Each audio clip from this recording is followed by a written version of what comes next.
but it wasn't on cue, and so therefore she didn't feel like she had to commit to it. But that was good, that's a nice position. Yeah, I think the two things that I'm most interested in, and I don't know if you had a chance to talk about the jump. Not yet. Okay, because that's probably more important. Two little things. One is I would love a jump start on getting her to heel and walk on my left. Okay, I'm kind of getting there, but I think I could get there faster. okay, And it's just, I feel like all the rally stuff is gonna be fun for us. yeah, And if I've got her heeling on the wrong side, Right. it just adds confusion. right, The other is like with Lotto in particular, she'll give me a slow motion compliance. on the left, Yeah, on the good side. on the, On her good on side. her good side. If I ask for it, she'll, a lot of times, she'll do sort of like a nice wide circle, and you know, if she were 14, you'd accept it. Is she leading with her front, or is she rotating in position from her rear? No, she's leading with her front. This is like she's in front of me and she's slowly walked back toward Okay. me and slowly comes back into perfect position. Right, But right, it's, there's no snap to it, and I'm Right. just thinking timing wise, but those two things I think are less important than the management issue. We'd like to work on jumping, okay. because that's really more important. Yeah, and also just something to think about while we're talking about that. Think about criteria for both sides. And I'm gonna suggest, since your left side is gonna be your performance side, and your right side is your left side is gonna be your performance side, and your right side is your everyday side, that, you want her to be using her rear consciously on the left.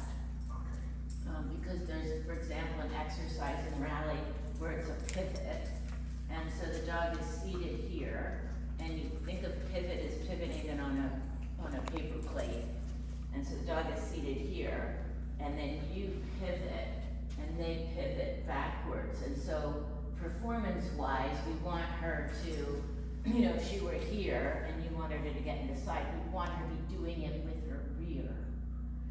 Whereas every day, if she's there and you say, no, what she's used to is we're leading with her front. Yes. So think about how those two things will be different, and then you can think about your criteria. Yeah, I would say that they do not get into position as fast with the front as they do with the rear. So even if I don't know if you guys have ever seen Golden's, in my head it's always Golden Retrievers doing this, and the Golden is sitting in front position, and and the handler does that, and the Golden picks itself up and throws its rear around and lands in heel position. So even that, you know what I mean, even though they're literally going boom, it's all done with the rear, and that's fast. If she's doing it by the front, she actually is walking, so it's gonna be a bit slower. So just think about the difference there, and Yeah, because you might wanna change that into the rear as well to get speed. I think if we get to it, I think what I want to start with is having it functional at my side and heel on the good side before I get it too cleaned up. On the left, On the left. okay, On on the off side, yeah, on your off side. Yeah, on the good side, just Yeah. because I feel like I haven't got something functional yet. But like I said, I don't want to get lost in the jumping is. Okay, yeah, okay, jumping, yeah. Onto people? Yes. Okay. Every time we are both getting ready to go somewhere with her, Yeah, she jumps on me. she gets excited and she starts jumping on you. And when you come in, even though she's just been with you, her thing is to come in here and start sort of Yeah. jumping up at you. Okay, Yeah. so that's an arousal thing. Yes. All right, and it's you she jumps on when you guys are both kind of packing up and getting ready to go?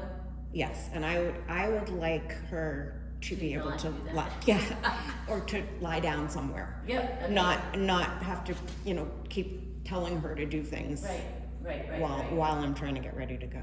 Good. So, is the getting ready happening in one room? No. Okay, so describe it to me.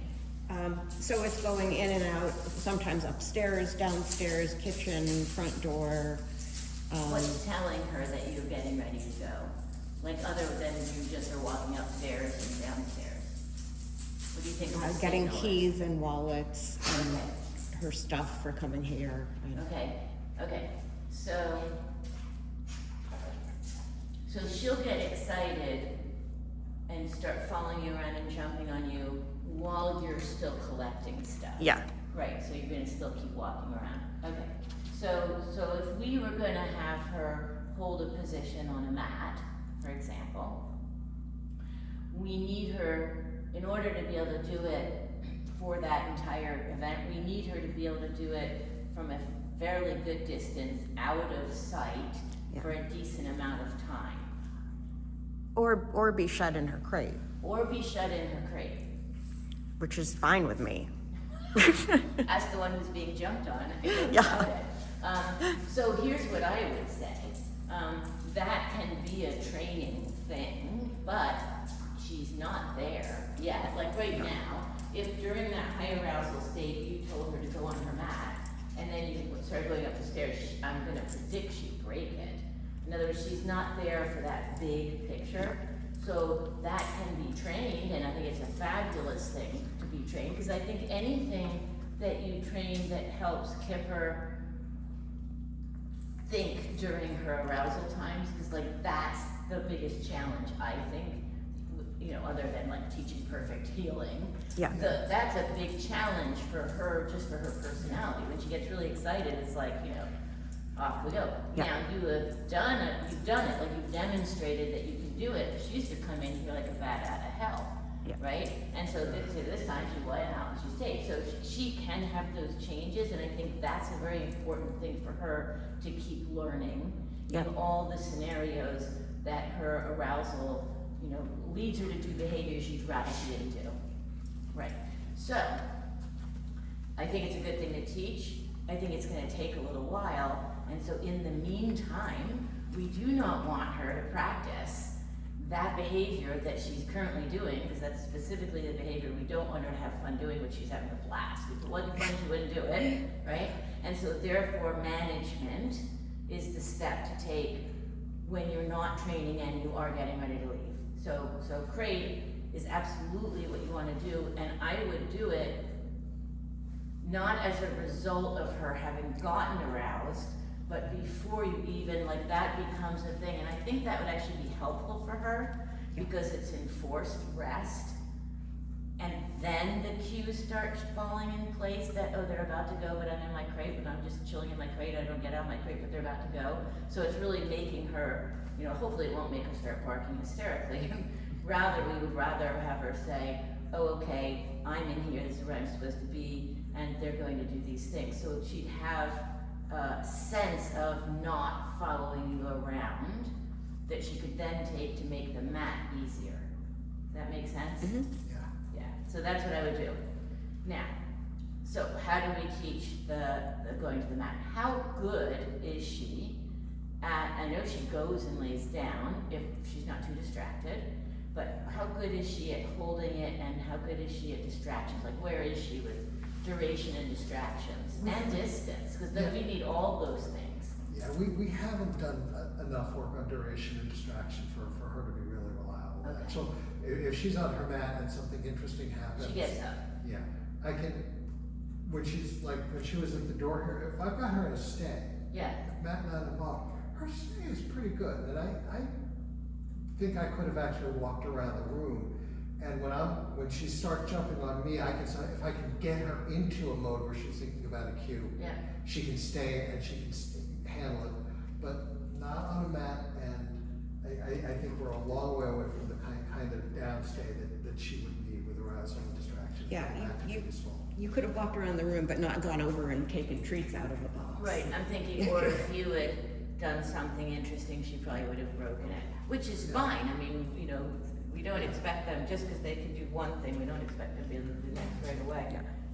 Okay, so if she has currently in her background of mat training, and I'm thinking, and I could be wrong, so tell me if I'm wrong, but I'm thinking that when you were using it for guests, she would periodically get up and you'd have to send her back. Yes. That's correct, okay. Watch it.